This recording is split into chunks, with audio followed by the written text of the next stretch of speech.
Hello guys, share ko lang sa inyo itong nabili ko sa Lazada. Itong smart dongle, itong 2-in-1. Napakaganda niya kasi 2-in-1 na siya. CarPlay at saka Android Auto. So dati gumagamit pa ako na itong cable. Kasi itong sa ating unit na Expander Cross 2025, bali ginagamitan pa siya ng data cable para lang makonect natin at magamit itong Apple CarPlay at saka Android Auto. So ngayon, dahil dito sa smart dongle na to, eto siya oh. Yan oh. Wireless na siya. So hindi na tayo gagamit ngayon ng cable. Napakagaling oh, 'di ba? Tapos may kasama itong 2-in-1 smart dongle ng Type-C connector para kung iba yung sa unit nyo, kung yung saksakan ay Type-C. 'Di ba? Ayos eh. So eto na siya oh. Na-connect ko na siya. Hindi na tuloy makalat na gagamitin ko pa tong cable ko.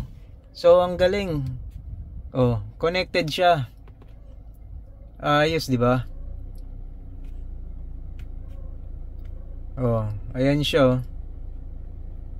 Spotify oh. Ayos eh.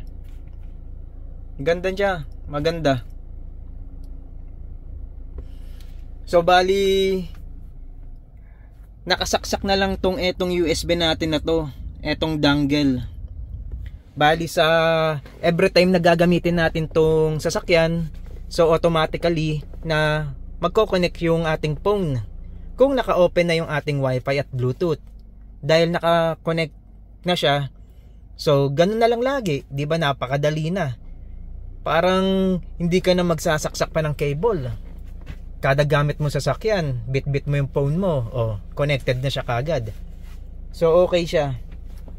So ito lang, na-share ko lang sa inyo.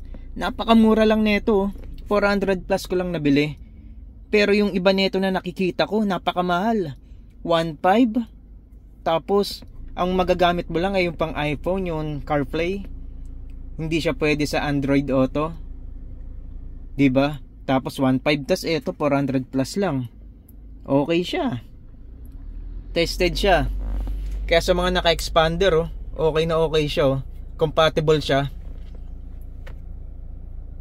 Oh, ayos 'di ba? So ayun, share ko lang sa inyo. Maganda siya. Oh. Ayos eh.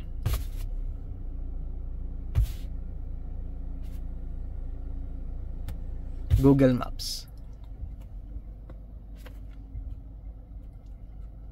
Okay siya. Okay, guys, thank you. Share ko lang. Smart dongle 2-in-1.